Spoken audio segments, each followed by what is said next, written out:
Late 98 నుంచి కానీ 2004-05 తర్వాత ఇంకా కుల దూషణలు ఏ స్థాయికి వెళ్ళిపోయినాయి అంటే ఒక సెన్సిటివ్ ఇష్యూస్లో తోసారు.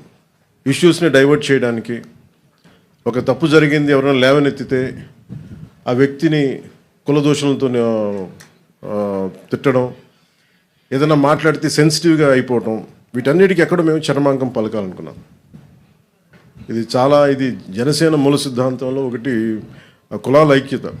అంబేద్కర్ గారు చెప్పినట్టు కుల నిర్మూలన జరుగుద్దో లేదో మాకు తెలియదు, కానీ కులాల ఐక్యత, కులాల ఇంటర్డిపెండెన్సీ, పరస్పర సహకారం చాలా చాలా అవసరం. ఈ ఒరవడి కనుక కొనసాగితే అడ్మినిస్ట్రేషన్ కూడా చాలా కష్టం అయిపోతుంది.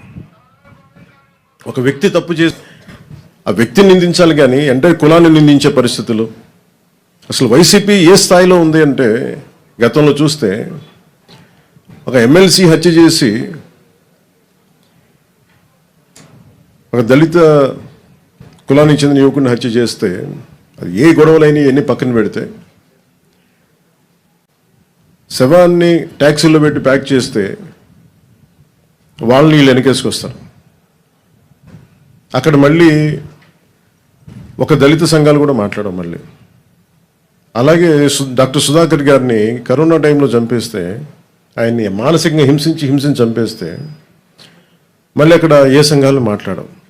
అసలు ప్రతిదానికి కూర్చోబెట్టి సంఘాలు పెట్టుకొని సంఘాల నాయకులు బాగుపడుతున్నారేమో లేదో మాకు తెలియదు, కానీ ఆ కులాల ప్రజలు మటుకు చాలా ఇబ్బందులు పడతాను, చాలా బాధపడతాను, అభివృద్ధికి అయితే నోచుకోవట్లేదు.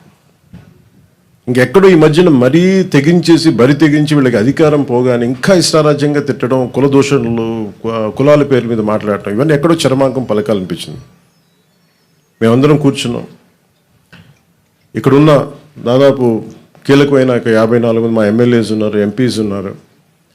మేమందరం అన్ని విభిన్నమైన కులాల నుంచి, కానీ మేమందరం భారతదేశానికి, ఆంధ్ర రాష్ట్రానికి, తెలుగు జాతి ఉనికికి, భారతదేశ సమగ్రతకి మేమందరం ప్రతిబింబం. ఇక్కడున్న ఒక్కొక్క గెలిచిన ఎమ్మెల్యేలు కావచ్చు, పదవులు ఇచ్చిన వాళ్ళు కావచ్చు, మిగతా కులాలు ఒక కులం మీద బేస్ అవుతుంది పాలిటిక్స్. సౌత్లో మా వంశీకృష్ణ యాదవ్ గారు గెలిచిన, అది అన్ని కులాల సహకారం ఉంటే నేను ఎమ్మెల్యే అవుతారు. నాయకర్ గారు కావచ్చు, బోలిశెట్టి శ్రీను గారు కావచ్చు, ఇలా ప్రతి ఒక్కళ్ళు పేరు పేరున చెప్పుకోండి. దీనికి ఎక్కడో ఇంకా మేము ఈ ప్రత్యేకించి అధికారంలో లేని వాళ్ళు కావచ్చు, మిగతా అన్ని స్థాయిలో కావచ్చు, ఎక్కడో చోట దీనికి ఒక చరమాంకం పలకాలి, కొత్త విధానం తీసుకురావాలి.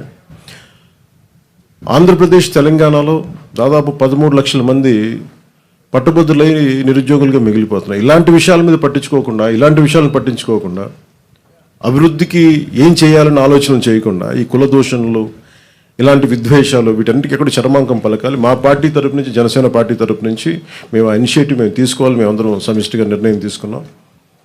మొన్న 2 days అయింది సార్, 3 రోజుల క్రితం మేమందరం అసెంబ్లీ అయ్యాం. పార్టీ ఆఫీస్లో నాయకులందరూ వచ్చారు. మేము ఏం నిర్ణయించుకున్నామంటే, ఎవరు మాట్లాడినా సేనాగళం అన్న ఈ కమిటీ, ఏ కులం మాట్లాడినా, ఎవరు మాట్లాడినా అందరూ సమిష్టిగా మాట్లాడతారు, దాని మీద స్పందిస్తారు. ఒక్కొక్క కులాన్ని దూషించడం మొదలు పెడితే ఐసోలేట్ చేసి, ఇండివిజువలైజ్ చేసి, డివైడ్ అండ్ రూల్ లాగా మాట్లాడుతూ ఉన్నారు. దీనివల్ల ఏం జరుగుతుందంటే, కింద ప్రజలు ఒక అయోమయానికి గురయ్యి, కన్ఫ్యూజన్కి గురయ్యి, అభివృద్ధి వీటి గురించి ఆలోచించడం మానేసి ఎమోషనల్ గేమ్లోకి వెళ్ళిపోతున్నారు, వీళ్ళ ట్రాప్లోకి. సో దాన్ని మేము బలంగా ఎదుర్కోవడానికి ఈ రోజున ఈ సేనాగళం అనే కమిటీని, దీంట్లో అందరూ సీజన్డ్ అనుభవజ్ఞుల రాజకీయ నాయకులు ఉన్నారు, ఎమ్మెల్యేస్ ఉన్నారు, అందరూ జీవితాలని, మన సామాజిక చైతన్యాన్ని గుండెల్లో నింపుకున్న వాళ్ళు, అన్ని కులాలు ఉన్నారు దీంట్లో.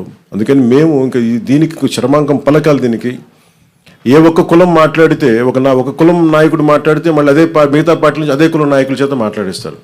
దీనివల్ల ఏమైపోతుంటే వైరుధ్యాలు ఎక్కువైపోతూ ఉన్నాయి.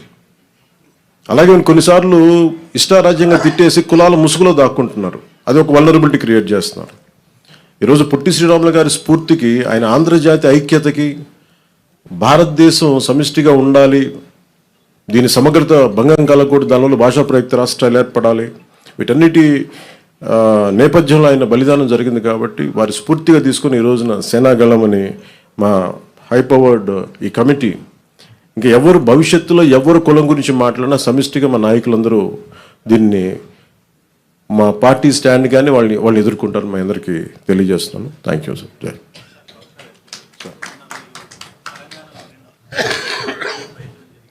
సార్. సార్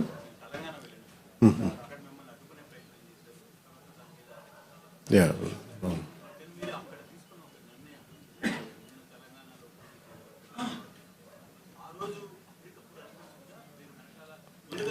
అంటే అసలు ఏముంటాయండి, ప్లాన్స్ ఏముంటాయండి అంటే ఇది నేను నిజంగా చెప్పాలంటే అక్కడ పార్టీని కూడా నేను నాకు జర్నలిస్ట్ కాలనీలో నిన్న కూడా చెప్పాను, జర్నలిస్ట్ కాలనీలో పార్టీ ఆఫీస్ కూడా తీసేసాను నేను. కాకపోతే మా జన సైనికులు పోలేదు, మా నాయకులు వదలలేదు నన్ను.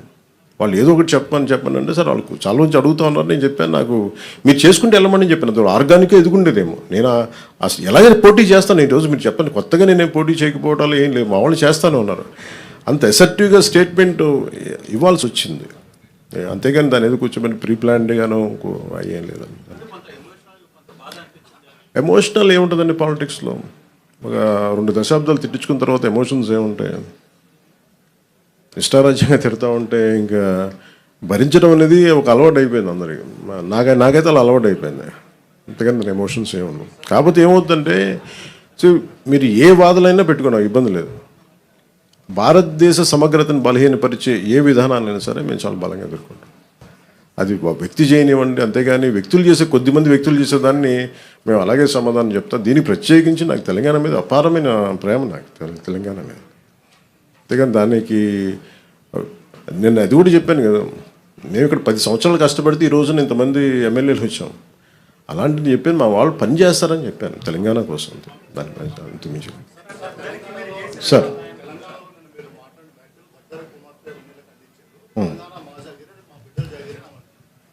ఏదండి అది ఎవరికి మాట్లాడాను? అది తెలంగాణ ప్రజలను ఉద్దేశించి కాదు కదా. తెలంగాణ 100% భూమిపుత్రులు జాగిరే కదా. దాన్ని ఎవడు కాదన్నారు. నేను అది కాదన్నా, నన్ను అడుగు పెట్టనివ్వనన్నారు. తెలంగాణ భారతదేశంలో అంతర్భాగం కదా. నువ్వు రాకూడదు, ఇక్కడ హాస్పిటల్ ఆపరేషన్ చేయించుకుంటూ ఒక్కళ్ళు మాట్లాడచ్చు, 10 మంది మాట్లాడచ్చు. కానీ గద్దర్ గారు ఎప్పుడు ఇలా మాట్లాడలేదు. మా అజయ్ కుమార్ గద్దర్ గారి శిష్యులే కదా.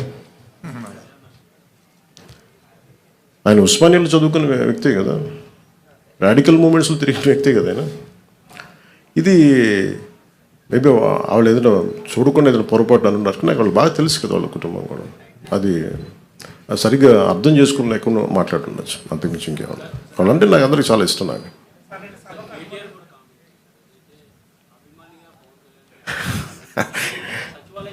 కేటీఆర్ గారు నాకు చాలా మంచి బ్రదర్ కైండ్ రిలేషన్షిప్. మా ఇద్దరికి అనేక సందర్భాల్లో కలిసాం. మా ఇద్దరికి చాలా పరస్పర ఇష్టాలు ఉన్నాయి.